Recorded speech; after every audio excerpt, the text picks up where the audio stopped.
I never thought the cruelest day of my life would fall on Christmas morning, a day I spent my whole life trying to preserve for my family. My name is Stephen Cole. I'm 62 years old, and at 7:12 a.m. on December 25, 2024, I walked into my kitchen and found a note colder than the snow piling up outside my window. A note scribbled in a child's handwriting. "Dad, don't wait. We're flying to Hawaii this morning. You don't like flying anyway. Laura and David." I stood there holding that shaking piece of paper between my fingers, while the house fell into a silence so absolute I could hear the clock ticking through the walls. No cinnamon in the air. No Christmas music humming in the background. No little footsteps. No Merry Christmas, Grandpa from my grandson Lucas. Just one thing waiting for me on the table, my secondary credit card emptied out abandoned, and a coldness creeping slowly up my spine. I never imagined my own son David would let his wife lead him into such a deliberate act of cruelty, and he had no idea that behind my quiet, aging face and my supposed fear of flying, I was carrying a truth far bigger than he ever suspected, a truth that once exposed would drag their entire scheme straight into the storm they created. But that was a year ago. Today is November 12th, 2025, and I'm finally calm enough to tell the story from the very beginning. From that cold Christmas note to the moment I realized I'd nearly lost my home and my dignity, to the day justice returned quiet, sharp, and undeniable. Before I go on, I know some of you are listening while folding laundry, driving home from work, or lying in a dark room trying to fall asleep. Wherever you are, I want to know. Leave a comment telling me which state you're watching from and what time it is right now. And if this story has already tightened something in your chest, go ahead and like, share, and subscribe, because you'll want to see how a man left behind on Christmas morning stood up, saved himself, and made the people who pushed him into the cold face exactly what they had done. And that's how my Christmas of 2024 began. Not with bells, not with gingerbread baking in the oven, but with a cold piece of paper and the intentional absence of the people I once called family. If you're ready, let me take you back to that morning. The morning that opened a year of quiet betrayals, hidden daggers, and the morning I began uncovering the truth my son had tried so hard to bury. I woke at 6:48 a.m., wrapped in the thin, biting cold of a Portland winter. The house was too quiet, not the warm kind of quiet, but the kind that has no heartbeat. Most Christmas mornings, Lucas, 9 years old, would barrel into my room, bounce onto my bed, and yell, "Grandpa, wake up! Santa came!" But that morning, no footsteps, no excited breathing, no smell of cinnamon rolls drifting from the kitchen, no sound of wrapping paper tearing, just the wind pressing through the cracks in the doorway and a strange tightness in my chest, a kind of instinct only older men understand and never ignore. I pulled on my sweater and went downstairs.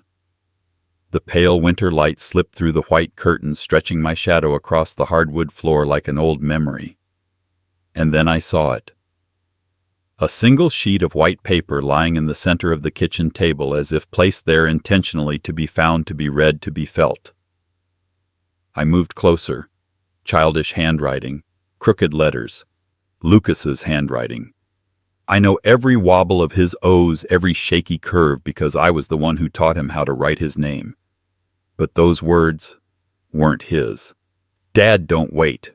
We're flying to Hawaii this morning. You don't like flying anyway. Laura and David."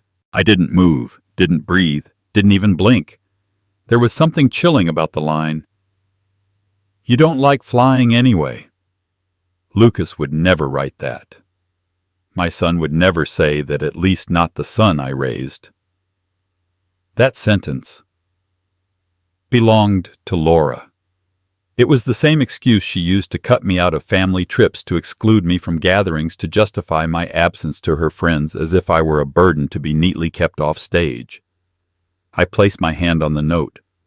It was cold, ice cold, as if someone had pressed it against a snowbank before leaving it behind. Then I saw what sat a few inches away, my secondary credit card emptied, left behind like a hint, or a message, or a dismissal. I sank into the kitchen chair, not because I was weak, but because in that moment, I couldn't hear my own heartbeat. I checked my phone. No messages, no missed calls, no Merry Christmas, Dad. Just one notification from the Ring camera motion detected. 5:02 a.m. I opened the video. And there she was. Laura stepping out onto the porch, still in her red Christmas pajamas, Santa scarf around her neck. She reached up, covering the Ring camera, but not completely. A small corner of the lens remained unobstructed. Through that tiny gap, I saw everything. She dragged my suitcase outside the one I kept in the garage as if I were a tenant being kicked out after overstaying my welcome.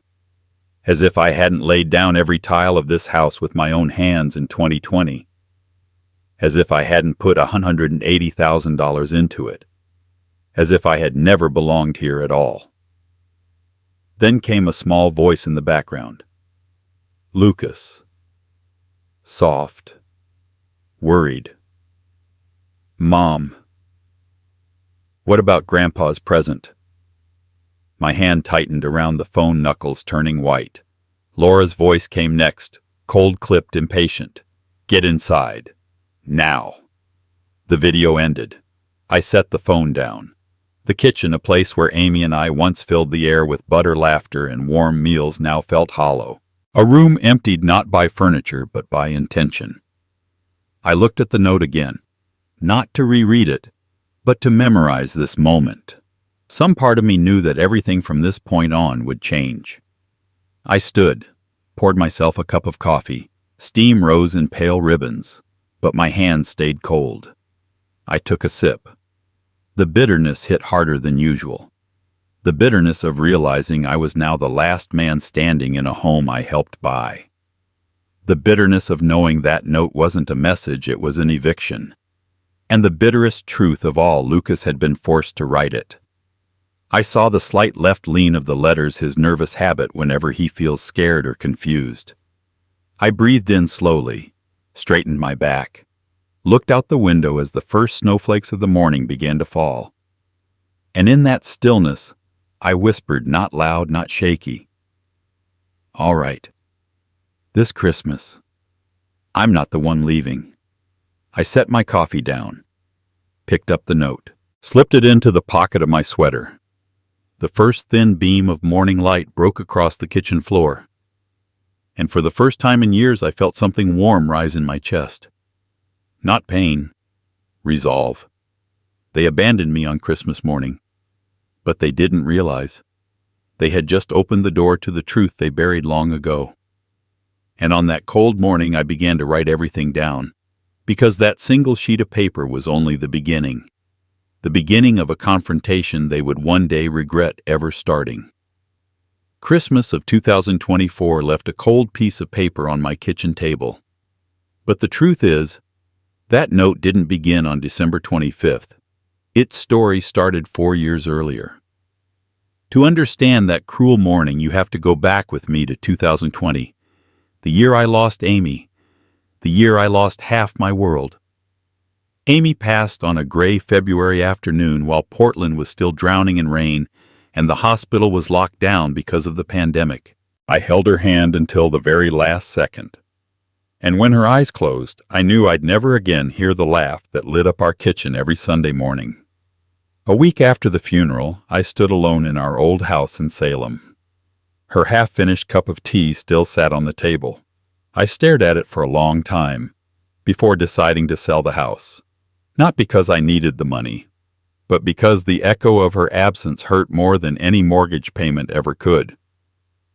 I called David, my only son. When I told him I wanted to move closer to his family in Portland, his voice was unusually warm. "Dad, we're actually looking for a new place. You should pitch in with us. It'll be nice living together." I still remember myself smiling that day. For the first time since losing Amy, I didn't feel completely alone. I put in $180,000, the life insurance Amy saved for decades in case things ever got hard. David handled the paperwork, placed documents in front of me, and I foolishly signed without reading every page. I trusted my son. I trusted family. That was my first mistake. The new house was on the outskirts of Portland, 2 stories wide. Garage, bright windows, and a backyard with young maple trees just beginning to grow. On move-in day, Laura hugged me and said, "Don't worry, Dad. This house is your home too." And I believed her the way a grieving man clings to any scrap of warmth he can find. But only a few weeks later, the first cracks appeared. One morning as I was pouring coffee, David placed a credit card in front of me. "Dad, let me manage the finances. It'll keep things organized."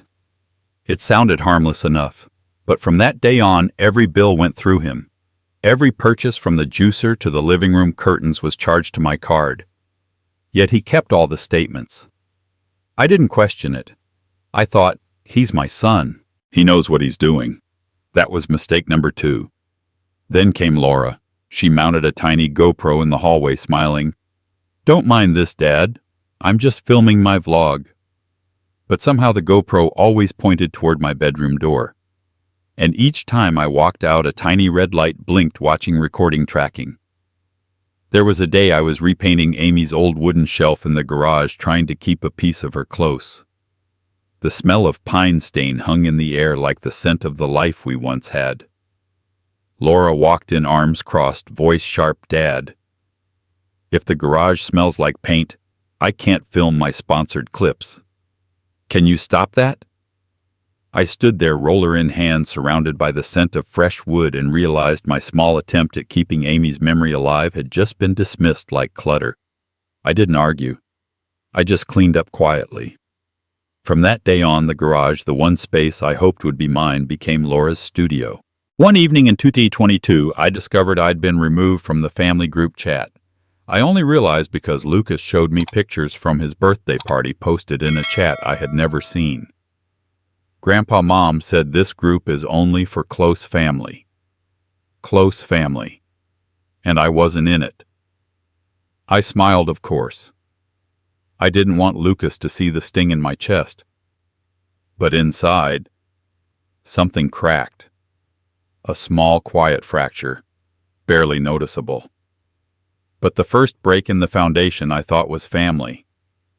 Christmas of 2023. I bought Lucas a build-your-own robot kit. He loved robots.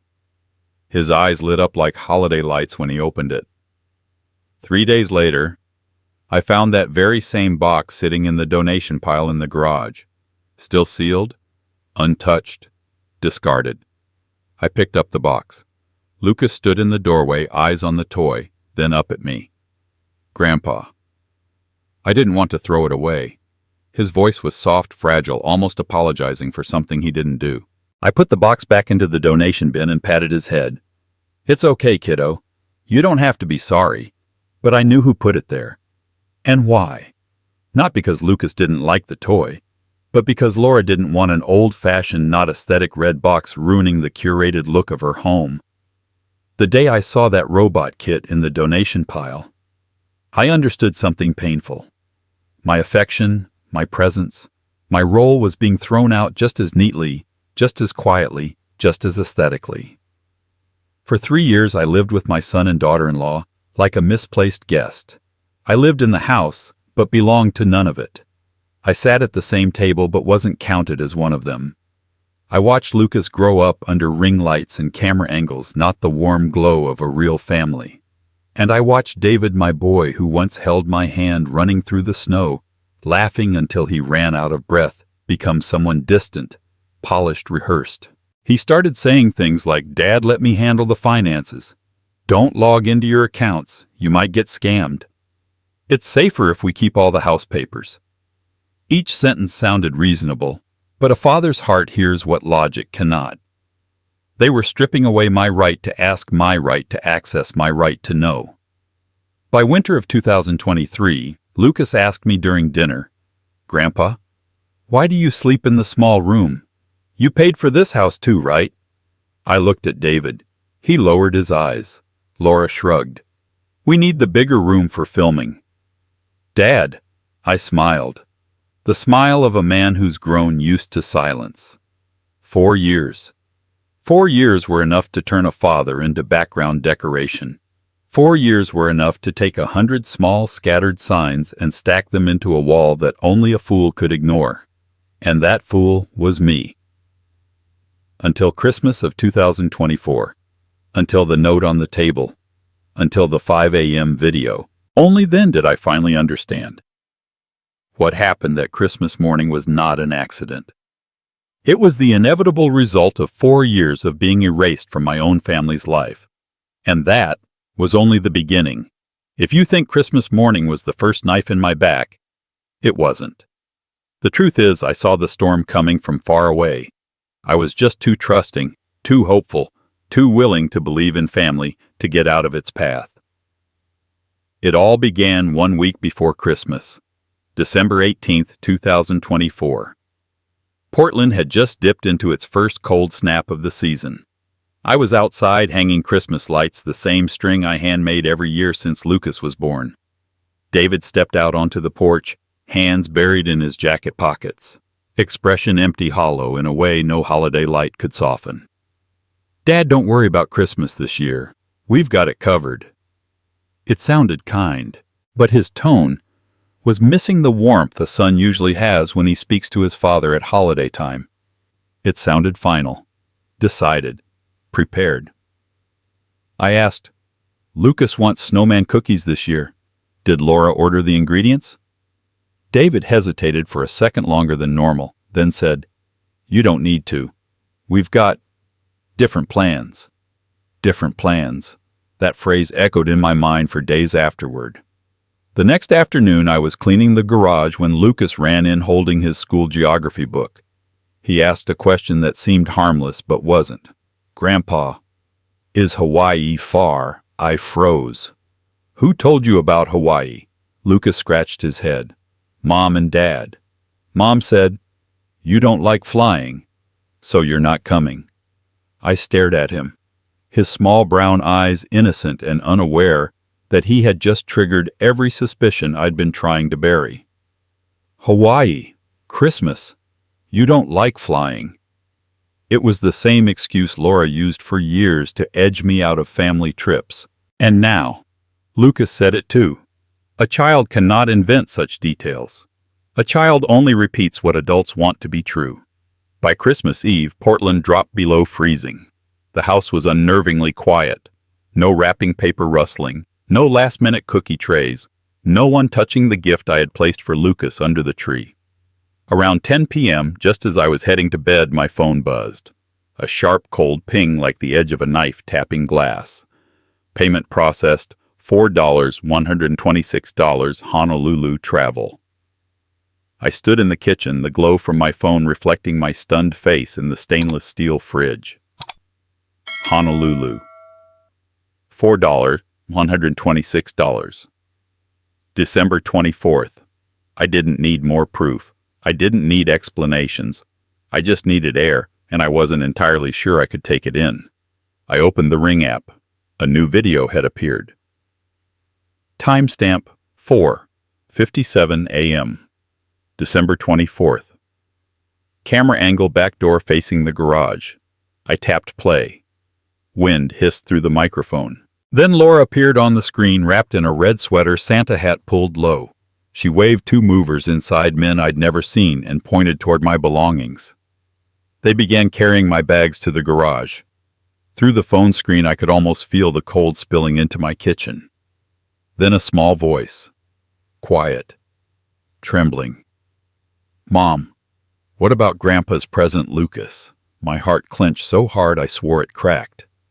Laura bent down her face, hidden from the camera's angle, and said, "Go inside, now." Then she lifted her Santa scarf and covered the camera, but not completely. A tiny corner remained visible, just enough to capture my old duffel bag, the one I took on father-son camping trips, being pushed out the door like unwanted clutter. The sight hit me like a verdict. Cold, calculated, final. I went upstairs. My hands shook as I reached for my bedroom door. But when I turned the knob, it didn't move.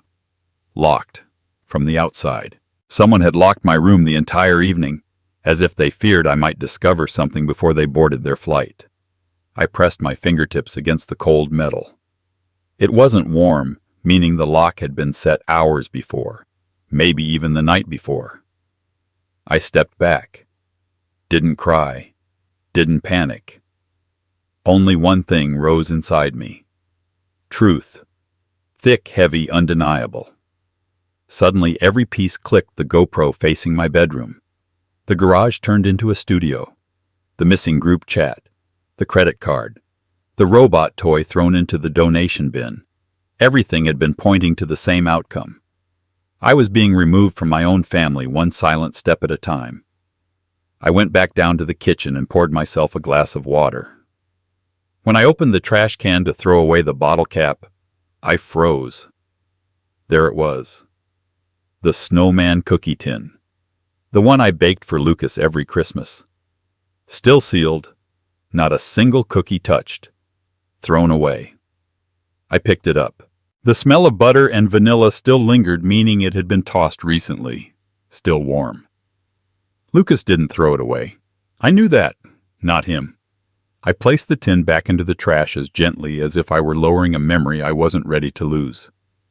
In that moment, the wind howled outside the window. But to me, it didn't sound like wind. It sounded like a warning. A quiet voice rising in the back of my mind. Stephen, this wasn't an accident. This was a plan. And then I said it not loud but steady enough for the kitchen to hear. Nothing good ever begins with someone moving your belongings out of your house. I knew then they were preparing to throw me out of their lives. Not with shouting, not with confrontation, but with quiet, calculated precision. Step by step, move by move, leading to Christmas morning. The morning they'd fly to Hawaii. The morning they'd leave me behind. The morning the truth could no longer hide. I stood in my kitchen staring at the Honolulu address glowing on my phone, and for the first time in 4 years I stopped trying to make excuses for them. I had only one goal left. Survive this storm. And see who would be blown away when it finally ended. Most people would think that when a man is left behind by his own family on Christmas morning, the worst has already happened. For me, the worst was only getting started. The moment I saw Lucas's snowman cookie tin lying in the trash, perfect, untouched, still warm, I knew I needed answers.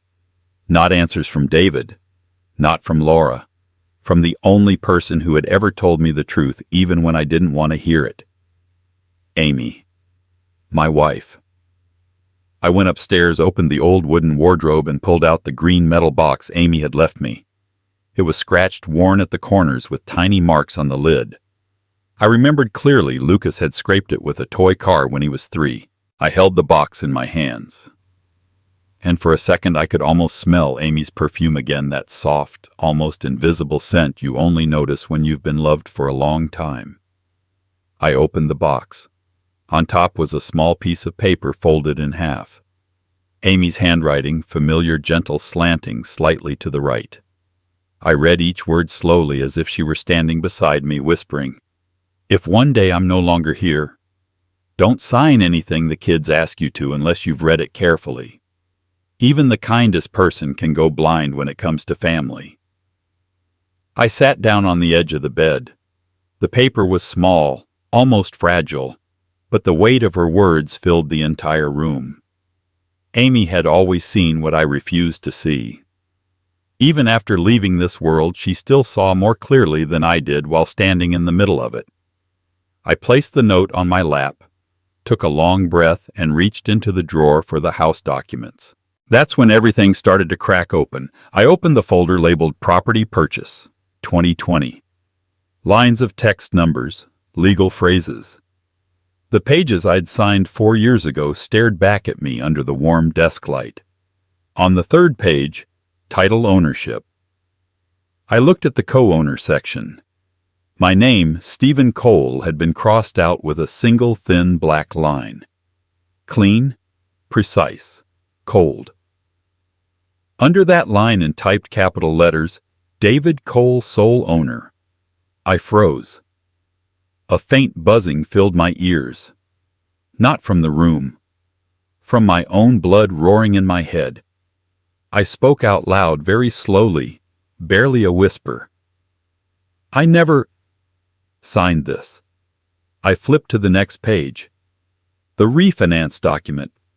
Refinance completed, signer Stephen Cole. Beneath it was my signature, or what was supposed to be my signature. A signature I had never put my pen to. It looked almost perfect, so close to the real thing that anyone else would have believed it. But I knew my own hand. I knew the exact curve of each letter, the pressure I put on the downstrokes, the small flick at the end of the C in Cole. This one was missing the weight at the end. The final push I'd had in my wrist ever since I started using fountain pens 40 years ago. A person who doesn't live with ink and paper would never notice. But I did. I sat there in silence, my hands trembling not from anger but from a deeper, quieter kind of betrayal. A betrayal that wasn't loud or clumsy but deliberate, refined, calculated. And then the cruelest part slid into place. David wasn't careful enough to pull this off by himself, but Laura was. She'd once asked to borrow Amy's old letters. "I want to make a scrapbook for Lucas," she'd said. "All these memories are so cute, Dad."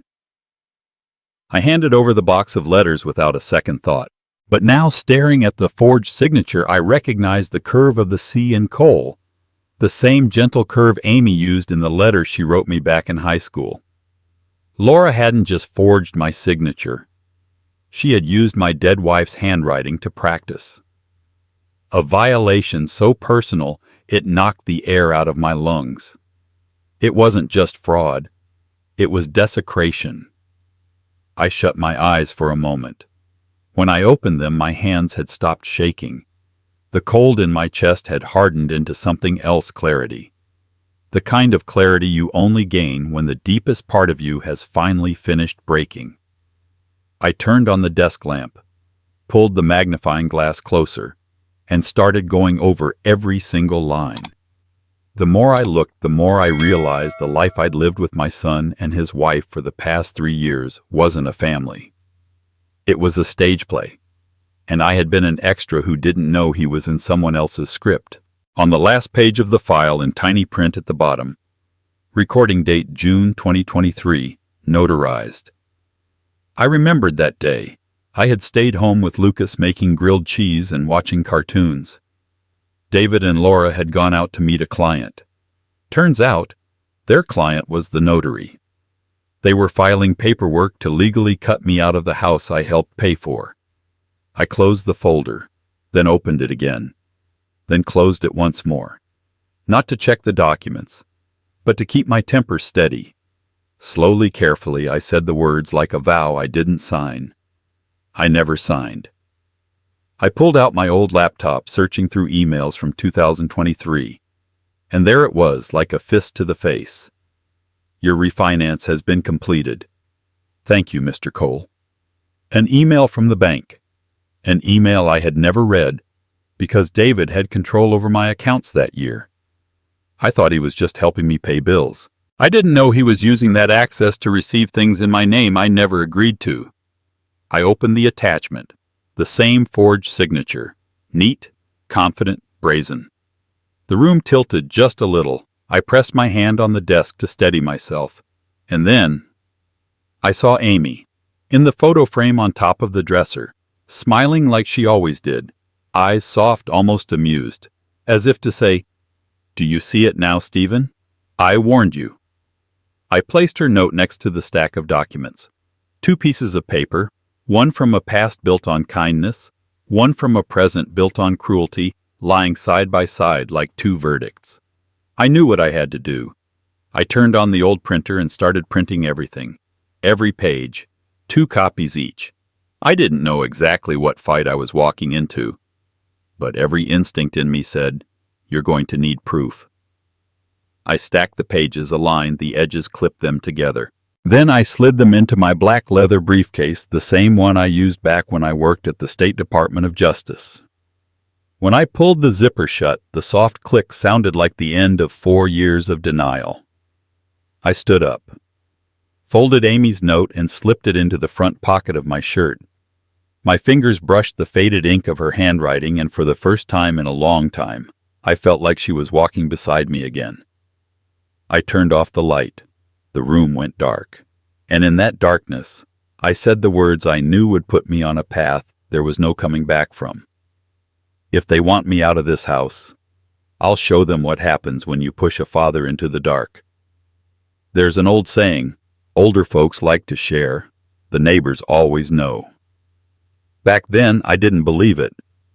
But on the morning of December 26th, 2024, I learned something brutal. Sometimes your neighbors know more about your own home than you do.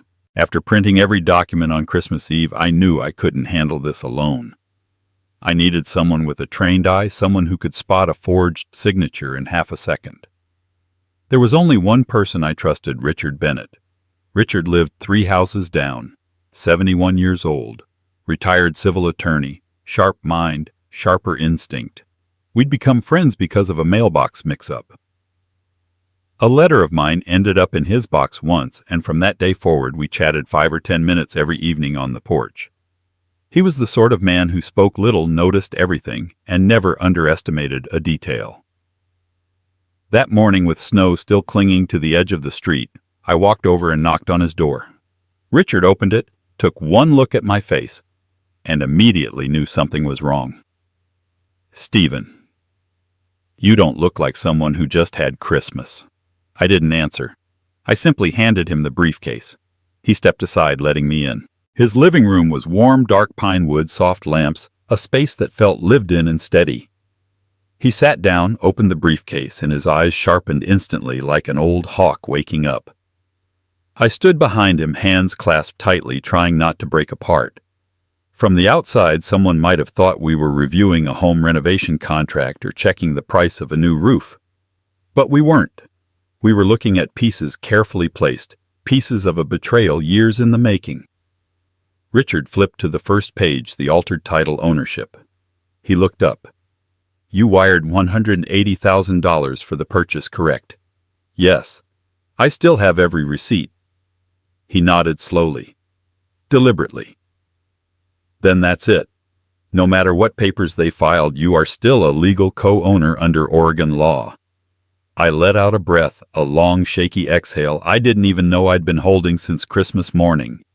But Richard wasn't finished. He turned to the refinance page. His brow furrowed a tiny twitch I'd learned to recognize as, "This is serious. This signature," he said softly, "is not yours." I nodded once. I didn't sign. I never signed. Richard lifted the paper closer to the lamp, tilting it to catch the light. This wasn't forged by a beginner. This was practiced, refined, copied from someone who wrote a lot of handwritten letters. That sentence hit me right in the chest. Quietly, I said, "They used Amy's letters." Richard didn't ask how I knew. He didn't question it. His eyes softened, not with pity, but with the kind of sorrow you reserve only for friends whose pain you fully understand. He set the paper down. "Stephen, this isn't just unethical. This is intra-family financial fraud."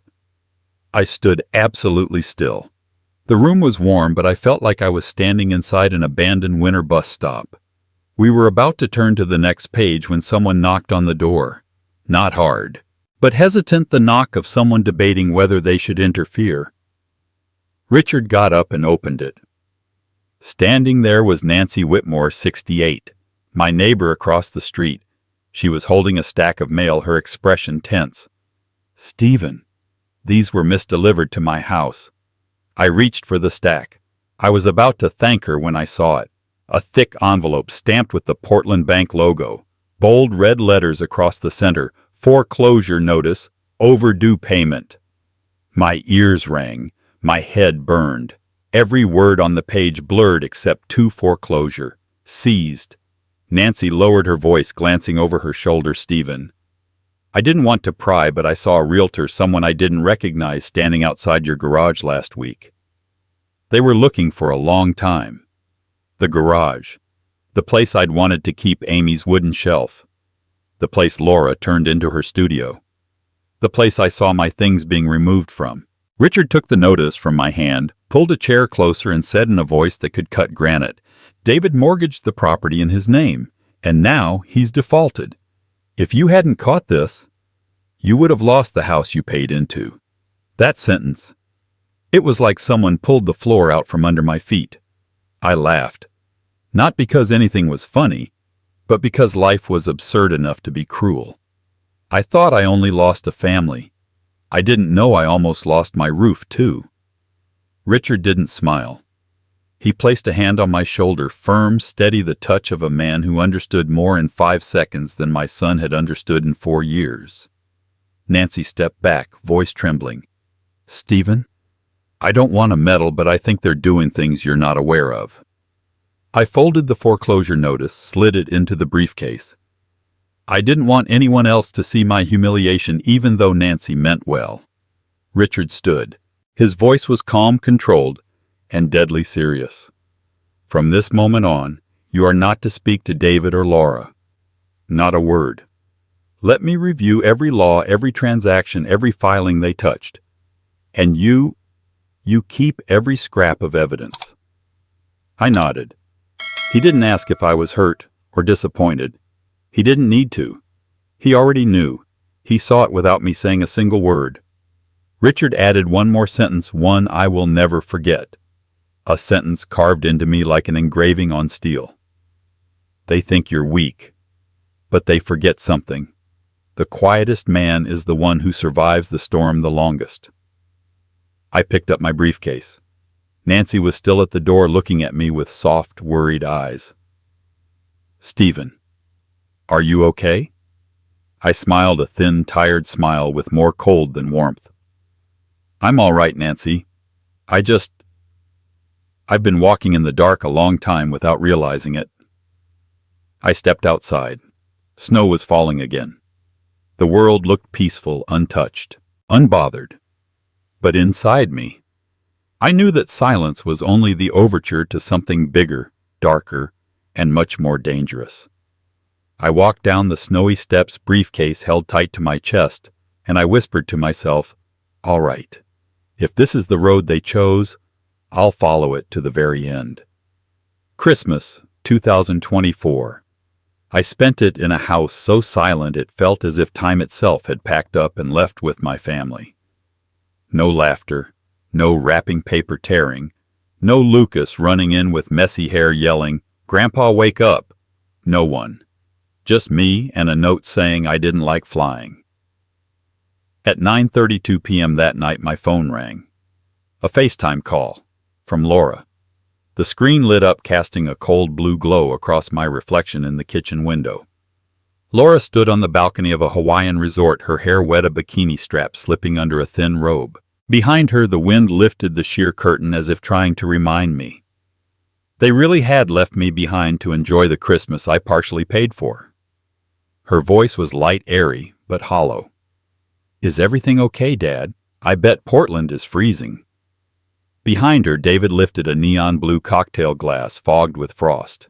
He raised it like a toast, but there wasn't a single ounce of warmth in his eyes. "Cheers, Dad." I looked at my son and felt a distance wider than the Pacific between us.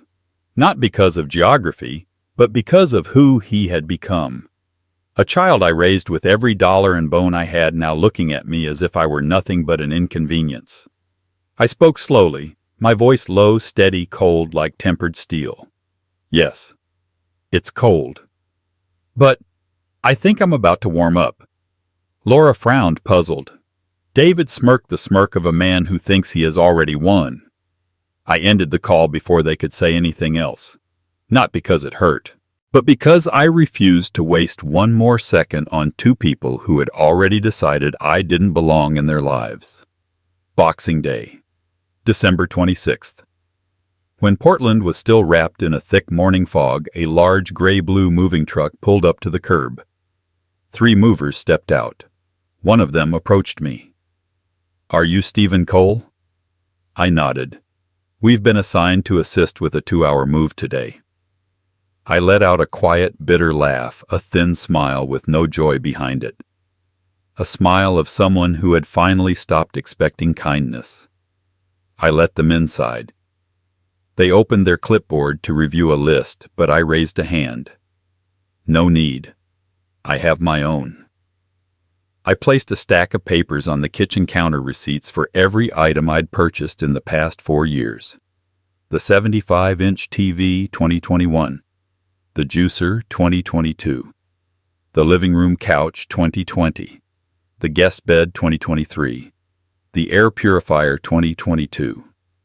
Every one of them in my name. Every one of them proof that I was never the freeloader Laura so subtly painted me to be. Then I handed the movers another stack, this time photographs. Me installing the TV. Me hanging the living room curtains. Me building shelves in the garage. Me repainting Lucas's room. Me fixing the ceiling fan. Me reinforcing the back steps after the storm. Every screw, every brushstroke, every drop of sweat now evidence. Evidence that I didn't live off my son. I lived with him. For a moment the movers looked at each other, a flash of discomfort crossing their faces. Then they went to work. No jokes, no small talk, no judgment. Just silence, the kind of silence men understand. We reached the garage, and as they pulled open the metal door, I saw it. A square navy blue box sitting alone in a corner. The birthday gift I gave David in 2008. I recognized the wrapping paper instantly. I spent half an hour picking it out. Inside was a watch I saved 3 months to afford. The box had never been opened. Same wrapping, same ribbon, untouched, exactly as it looked the day I set it on the living room table, hoping my son would one day understand that a father's love isn't measured in money. I had to grip the wooden shelf beside me. My heart tightened like a fist. A gift left unopened is not forgotten. It's dismissed. Not an oversight, but a choice. I stared at that box for a long time, as if looking at 20 years of trying to be a good father, all pressed into a single silent insult. Then I turned away. I didn't want the movers to watch me break. 2 hours later, everything of mine was packed in the truck. Before leaving the house, I walked through the kitchen one last time. On the counter was the note Laura left me on Christmas morning. I had kept it. I placed it back exactly where it had been. Then I took out a pen and added one final line beneath her handwriting. "Thank you for teaching me that silence is also a right." I set the pen down, read the sentence once, and felt something inside my chest loosen. Not forgiveness, not relief, but the undeniable feeling that I had finally reclaimed my voice, the voice they tried to suffocate for 4 long years. I folded the note in half and left it on the table. Laura would see it. David would see it. Each would interpret it differently. But for me the meaning was clear. I will not shout. I will not beg. I will not cling. But I will fight. And I will win with the sharpest silence there is. I walked out the door. I didn't look back. The snow was heavier than when I arrived, but I felt warmer than I had at any point in the last 4 years.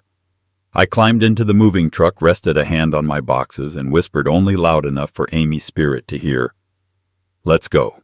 I won't let them erase me ever again." Some battles happen in the open with gunfire, shouting, slammed doors. And then there are the battles that happen in silence, in numbers, data files, and seemingly harmless phrases like, "Please confirm your identity." That was the kind of war David and Laura chose, and I, a 62-year-old man, had to learn how to fight with a weapon I never thought I'd need: technology. I moved into the temporary apartment on December 26th. It wasn't big, it wasn't beautiful, but it was clean, quiet, and nothing inside reminded me of betrayal. I set the briefcase on the table, turned on the heater, and tried to rest. But at 7 a.m. the next morning, my phone rang. Bank of Oregon Fraud Prevention Department. My heart dipped. I answered. "Mr. Stephen Cole, we need you to reconfirm your voice authorization for the June refinance." I closed my eyes, took one slow breath. I never signed anything, and I never confirmed anything by voice. Silence on the other end. "Then we'll send you the audio file for verification. Please listen carefully." An email arrived. One attachment. I tapped it. Audio began to play. And then I heard my own voice. Yes, I authorize. Stephen Cole speaking. Deep, calm, measured, exactly like me, almost indistinguishable. I set the phone down, a coldness sliding through my spine, colder than Portland's winter outside the window. I listened again and again. I knew how I pronounced the word authorize.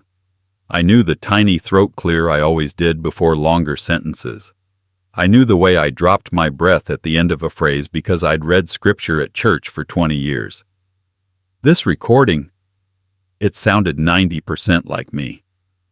Except for one thing, I had never said those words in my life. I sat still, absolutely still. I didn't think they would go this far. Not because they had morals, I had lost that illusion long ago, but because I didn't think they'd dare use technology to distort me, to counterfeit my identity. I grabbed my coat, my briefcase, and walked out into the cold. Snowflakes touched my sleeves, melting instantly, just like every ounce of trust I once had in my son. Richard opened the door after only 2 knocks. He saw my face and understood in 1 second. I didn't have to explain. I held the phone out. He played the audio. His old sharp eyes narrowed like a hawk spotting something others miss. At the 2-second mark, he put the phone down. There's a glitch. I can't hear it, I said. Richard tapped his pen on the table, matching the rhythm of the sound. That's a microcut. Audio spliced from another recording, specifically from an old video. I searched my memory. Then I froze. There is one, I said quietly. The church reading. I read a psalm in 2021. Laura recorded it to send to her church group. Richard nodded sharply. Exactly. The room tone, the breath pattern, the way your voice carries in the first second, this audio was stitched from that video. My throat dried. You're saying they used a church video to forge my voice? Richard looked at me, his eyes carrying both anger on my behalf and sorrow. Stephen, they didn't just take your house. They took your voice. The words hit me like a stone dropped from a rooftop. I was no longer a quiet father tolerating a son's disrespect. I was a man whose very identity had been stolen. Richard continued, and that's not the worst part. Do you have any record of emailing the bank? I shook my head. I never sent anything. Richard opened the refinance email on his laptop, downloaded the metadata, and examined it.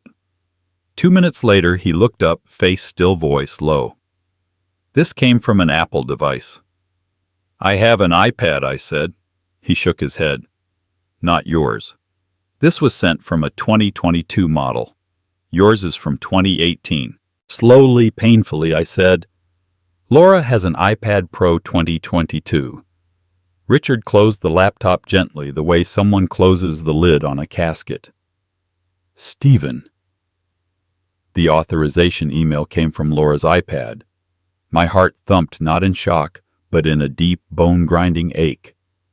Now it was clear. They didn't just want me gone. They wanted me erased legally, financially, and now, vocally.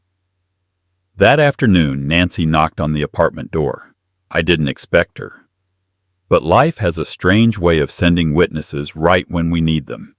She held a small red USB in her hand. Stephen, Richard told me a bit. I think you should record everything, from the beginning, for evidence. I stared at the USB. A cheap little thing. But maybe the only shield I had left. Nancy put a hand on my shoulder. Don't let them silence you any longer. Her words ignited something in my chest, not pain. Resolve. We went to Richard's living room. He set up a camera on a tripod. Nancy stood behind it. I sat in the chair across from the lens and began to speak. I spoke about the Christmas note, about Hawaii, about the garage, the forged signature, the email from Laura's iPad, the spliced audio from the church video, Lucas, the unopened 2008 gift, the night colder than any death I'd ever felt. With every sentence, Nancy watched me like she was witnessing a man stitch himself back together. Richard nodded at each crucial point, lawyer's approval, friend's compassion. Everything went onto that USB. When I finished, Richard said quietly, "All right, Stephen. Now you have your own voice and evidence that isn't manufactured." I stood up, said nothing.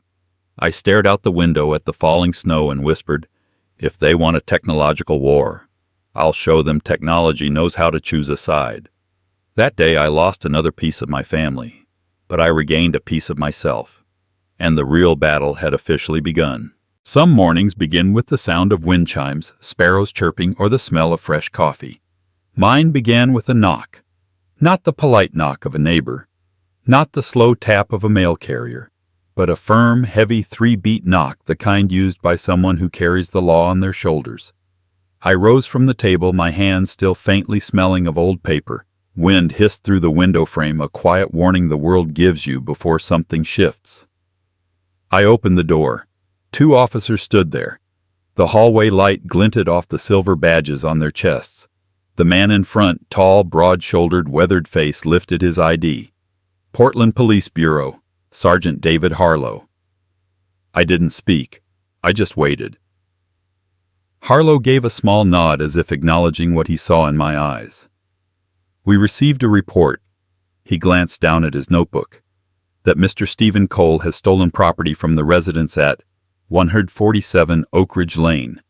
147 Oak Ridge, David's house. The house I helped buy, the house they pushed me out of on Christmas morning. The hallway air seemed to drop 10 degrees. I asked, voice low and steady, "And who exactly are they accusing?" Harlow didn't blink. "You." I looked straight into his eyes, not to protest, to see if there was anything in them besides suspicion. There wasn't. Only patience. The look of a professional trying to determine whether the man in front of him was a victim or a thief. I said nothing. I turned, walked back inside, and retrieved the black leather briefcase, the armor I had prepared for this very moment. I placed it on the small table by the door. Harlow and the younger officer stepped closer, watching every movement. I opened the latch. The sharp click cut through the air like a blade. I rotated the briefcase so the documents faced them. "These are the records." I handed each page over, each one a piece of evidence against the people who shared my blood. The $180,000 transfer receipts, proof of legal co-ownership, the refinance papers with the forged signature, the email metadata from Laura's iPad, the analysis showing the audio had been spliced from a church video, the foreclosure notice in David's name, the ring footage time-stamped 4:57 a.m., Laura dragging my belongings into the garage. Harlow held each sheet with both hands, slowly, deliberately, missing nothing. With every pause, his gaze sharpened another degree. When he reached the audio analysis, he set the document down and crossed his arms.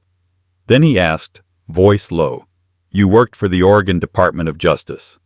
I answered. "Yes." He tilted his head. "Which division? Civil enforcement?" 22 years. For a brief moment, the atmosphere in the hallway changed, almost imperceptibly.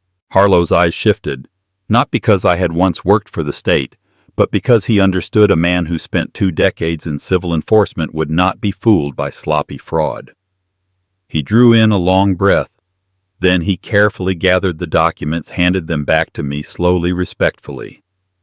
And he said the sentence I will never forget, "Mr. Cole, you haven't committed any crime. This is clearly a civil dispute with elements of fraud." It wasn't sympathy. It wasn't comfort. It was the tone of a man who knew the law and had just recognized who the real victim was. I nodded. I didn't say thank you because I didn't know whether to thank the law or the truth. But Harlow wasn't done. He looked at me again, longer, deeper, and said in a voice lowered to something personal, something that hit me straight in the chest. "You know, I wish my father had been as clear-headed as you." I stood still. A quiet sentence without theatrics, but it eased just slightly the weight of the loneliest Christmas I had ever lived. Harlow continued. "When you file your case, and you should, all of this will stand. You have grounds to pursue forgery and identity fraud. I asked, voice deep. The report they filed. What exactly did it say? Harlow flipped a page in his notebook. It's signed by David Cole. It states, "My father removed property belonging to me when he left the house without permission." I let out a dry, humorless laugh, the sound of a man releasing the very last piece of denial. His property, I have the receipts. Harlow closed the notebook.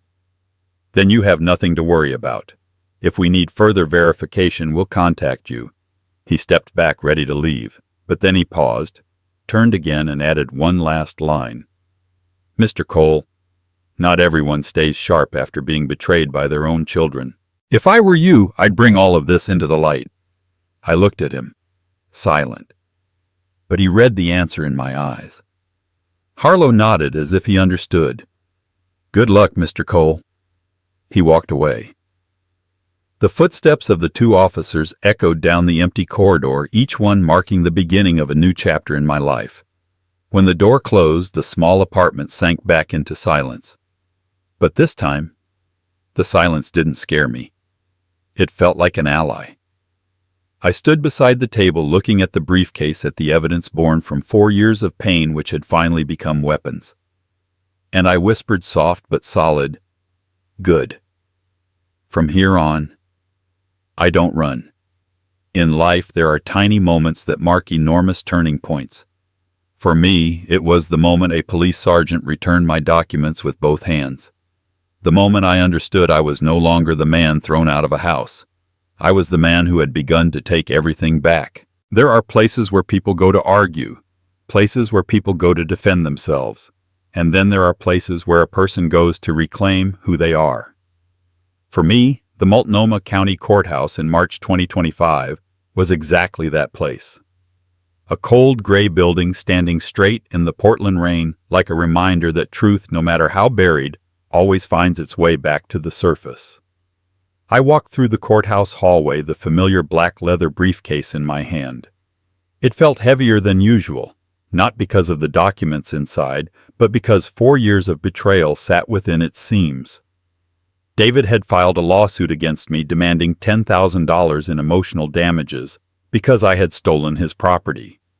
Property I had purchased, installed, repaired, and paid for with my own money.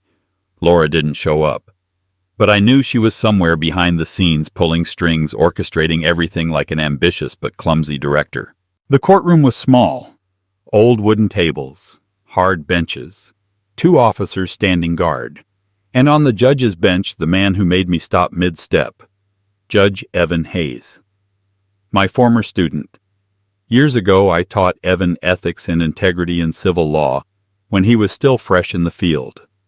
A smart kid, quiet, and above all, someone who respected truth the way a heart respects its own rhythm. Evan saw me. He rose just slightly and nodded.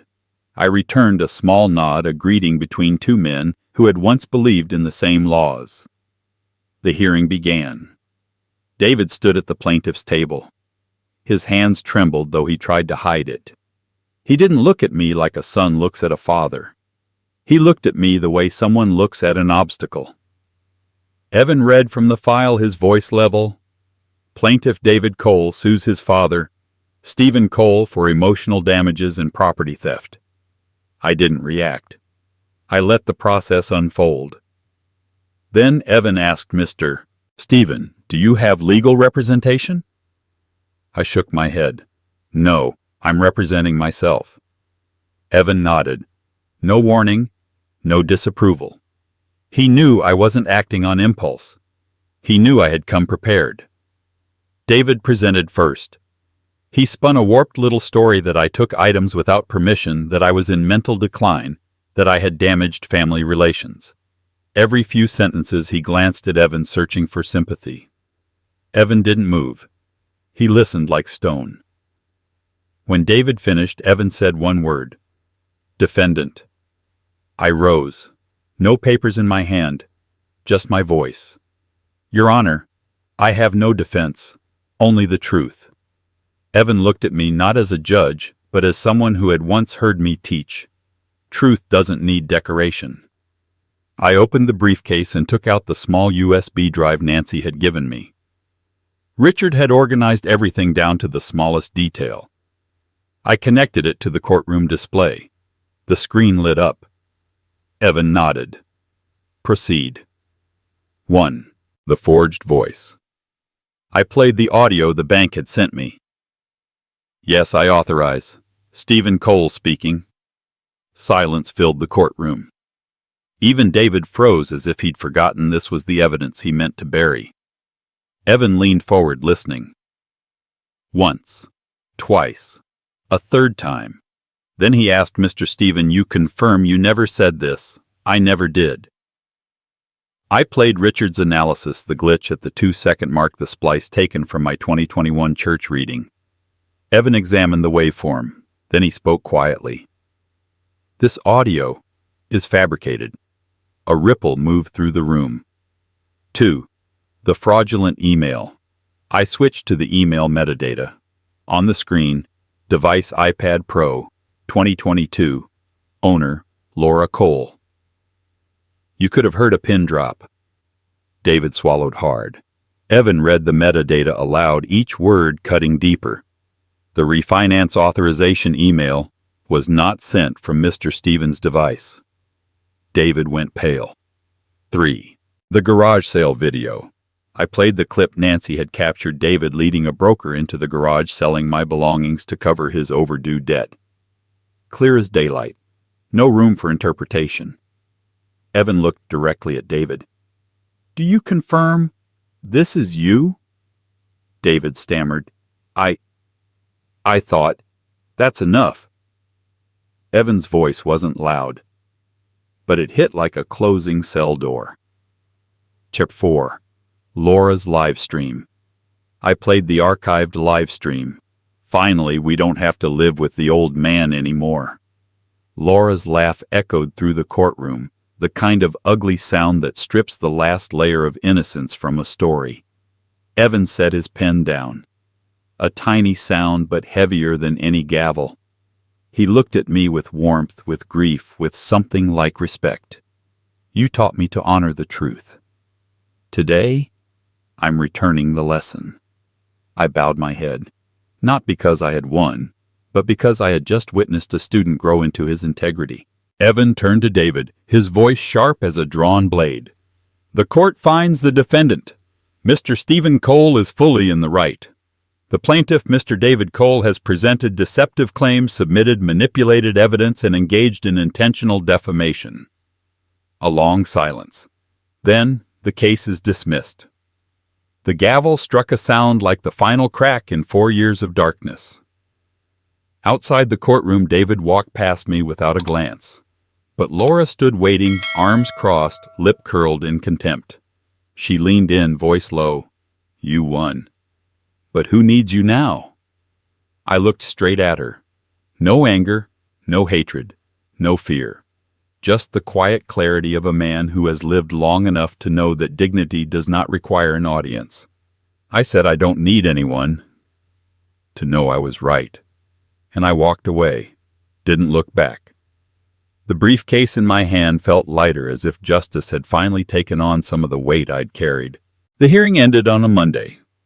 By Wednesday morning, the masks began to fall. Portland was wrapped in a pale winter fog when I finished brewing my tea.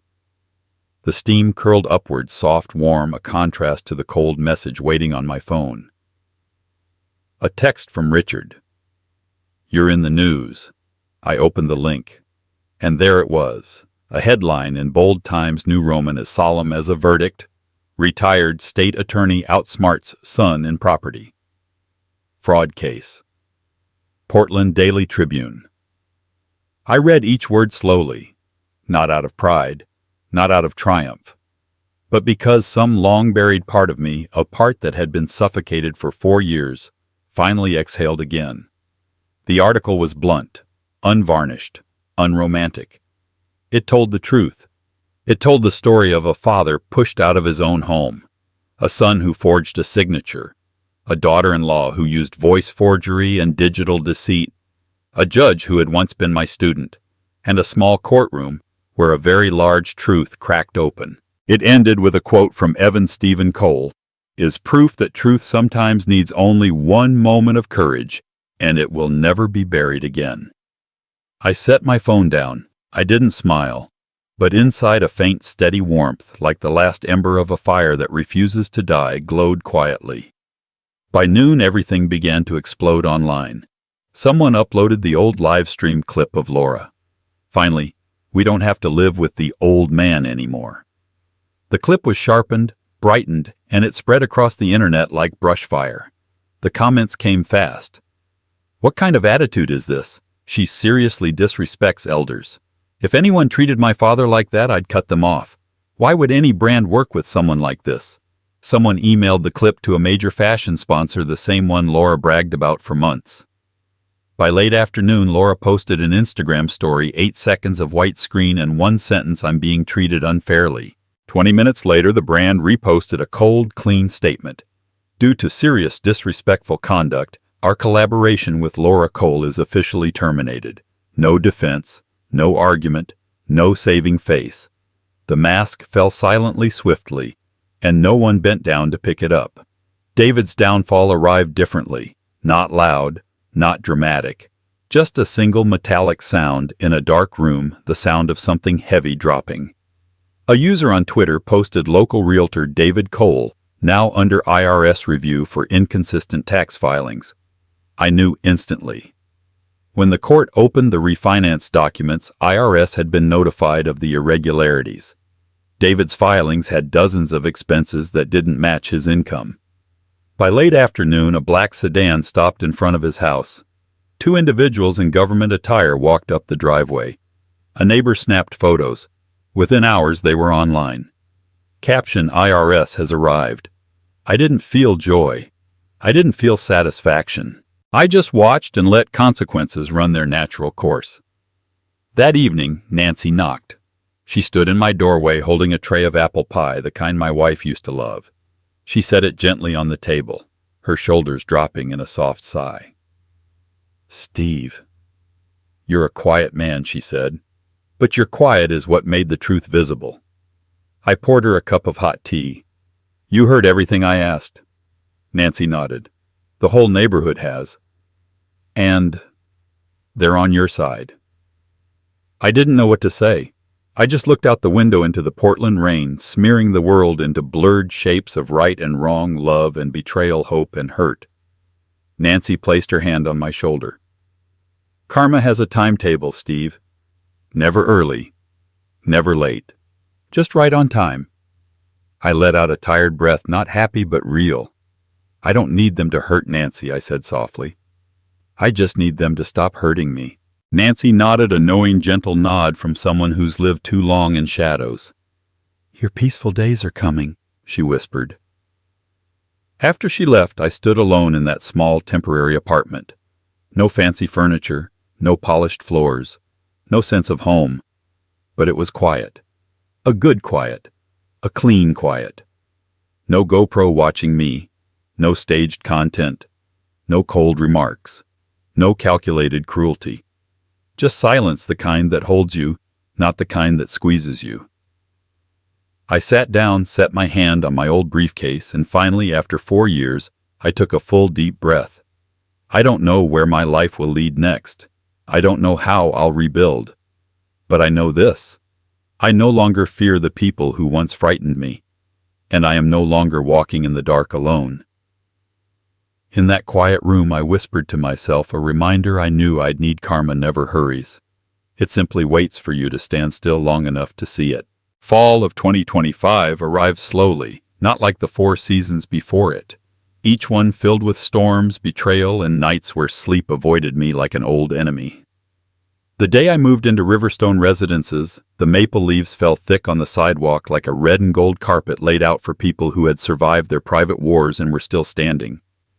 My new apartment was on the 3rd floor, overlooking a walkway shaded by tall old trees, the kind of place where older couples strolled in the mornings whispering soft words and sharing smiles that carried nothing to hide.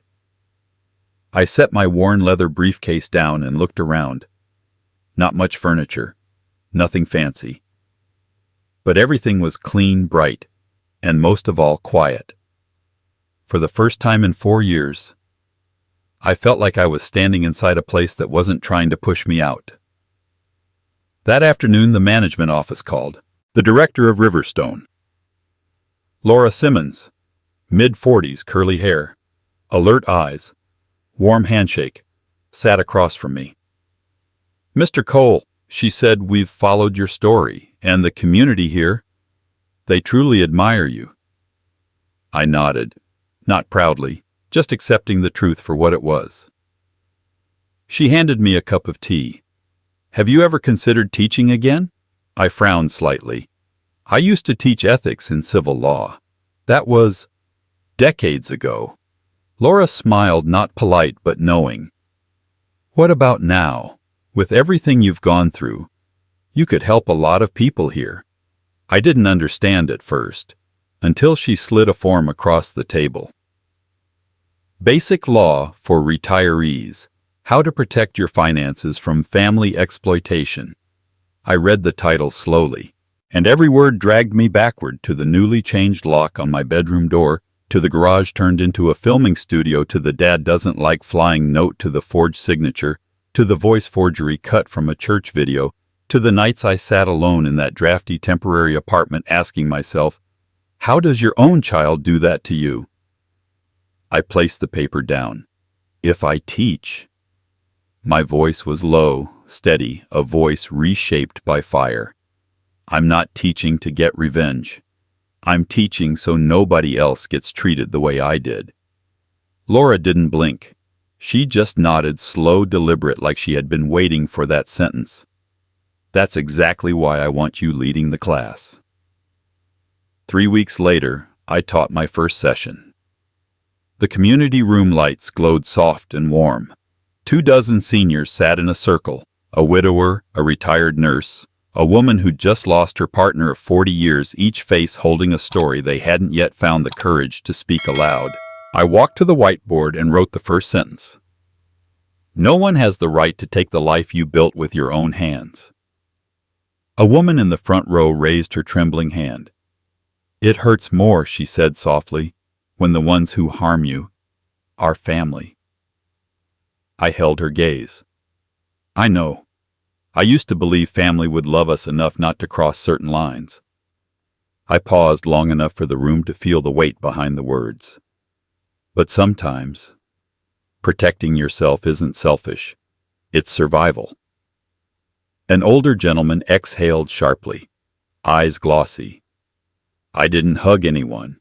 I didn't preach. I didn't dramatize.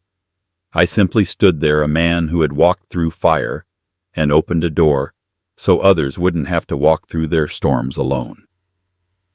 The class ended with a small round of applause, gentle, respectful, but enough for me to understand.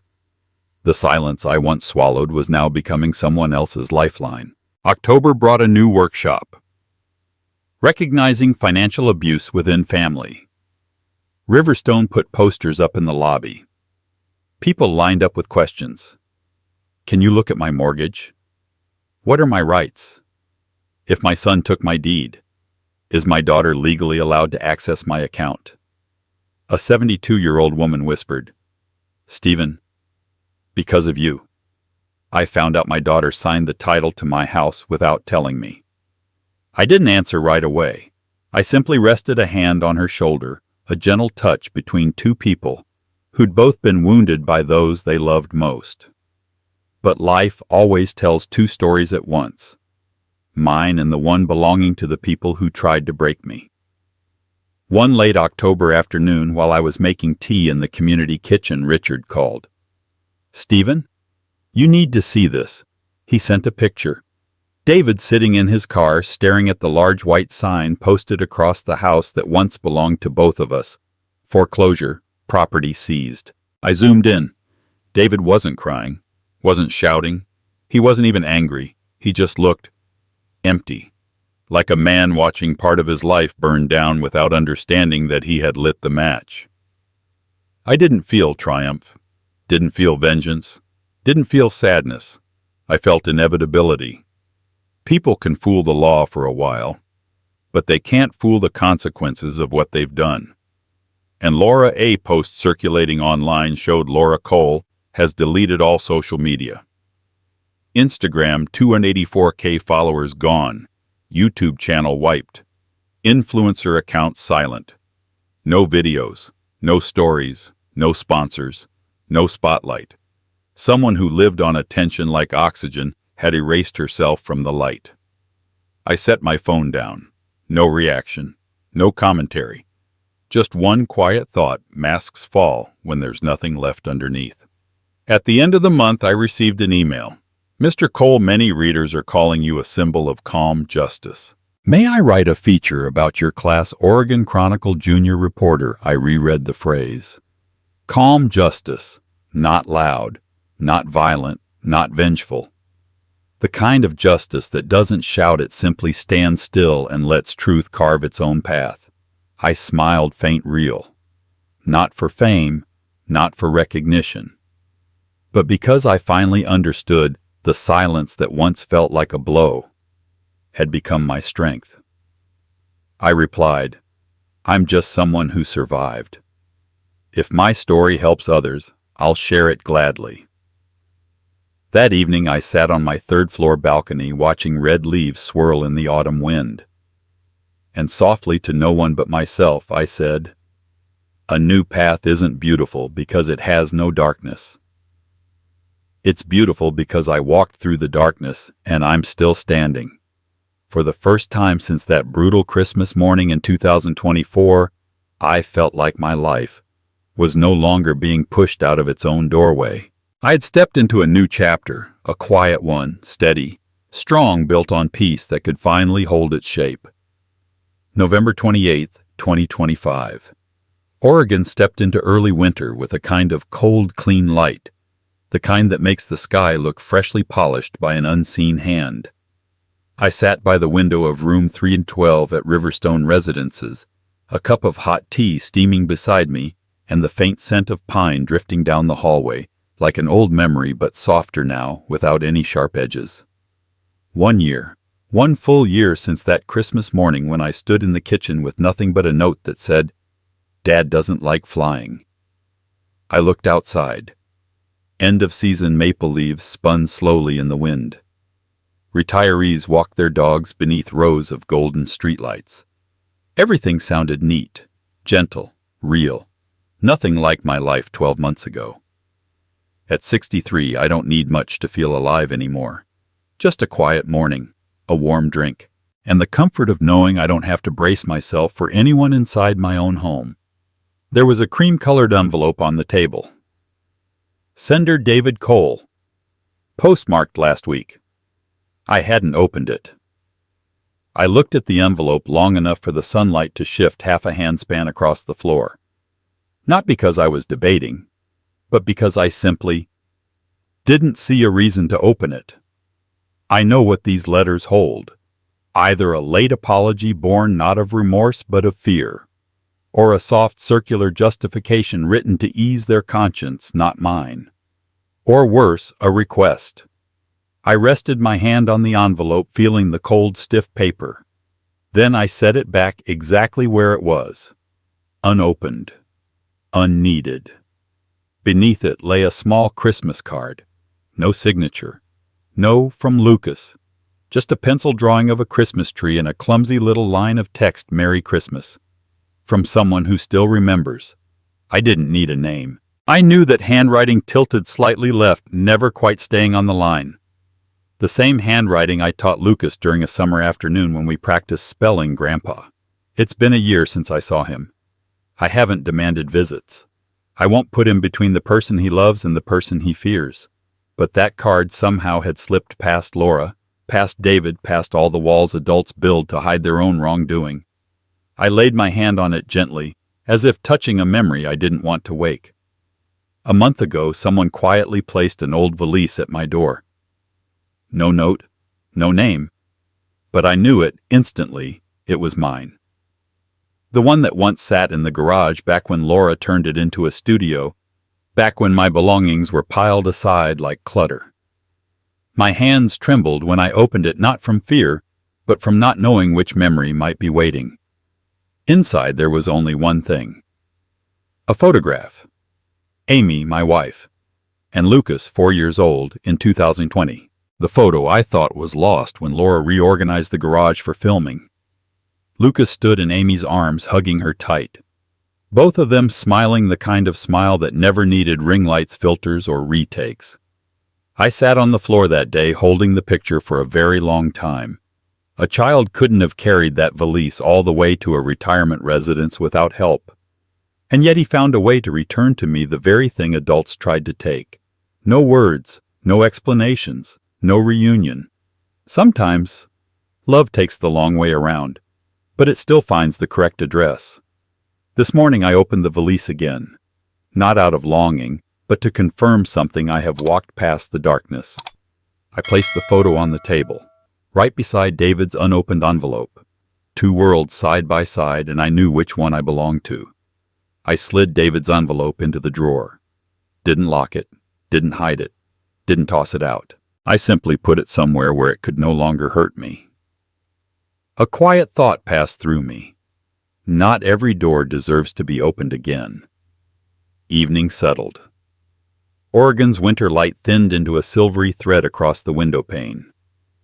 I turned on the small radio in the corner, the same old radio I carried from the old house, the one thing David never managed to sell. A soft voice floated out, warm and distant.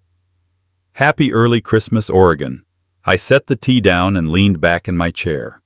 No anger, no regret, no hope that anyone returns. Just peace, the kind it took me 4 long years to reclaim. Peace no one could give me. Peace I had to rescue for myself. I whispered a quiet, private period at the end of a long chapter. Not every door should be reopened. Not everyone deserves a way back in. I don't need an apology. I just need peace. Peace. Not loud, not triumphant, not vengeful, but the greatest victory of my life. And so my story ends with the one thing my family never gave me. Freedom. In silence. If this story touched something quiet inside you, if you've ever lived through the kind of silence that only family can create, or you know someone who has, leave a like, so I know you're here, listening. Drop a comment and tell me where you're watching from, and what part of this story reminded you of a chapter in your own life. Your words might help someone out there feel a little less alone. And if you believe that respect matters more than blood, that justice doesn't always shout, and sometimes silence is the strongest answer, share this video. Let it find the people who need to hear it. And if you'd like to keep walking with me through these quiet journeys of justice, redemption, and healing after betrayal, hit subscribe and turn on the notifications. Thank you for being here, in this moment where silence finally becomes freedom.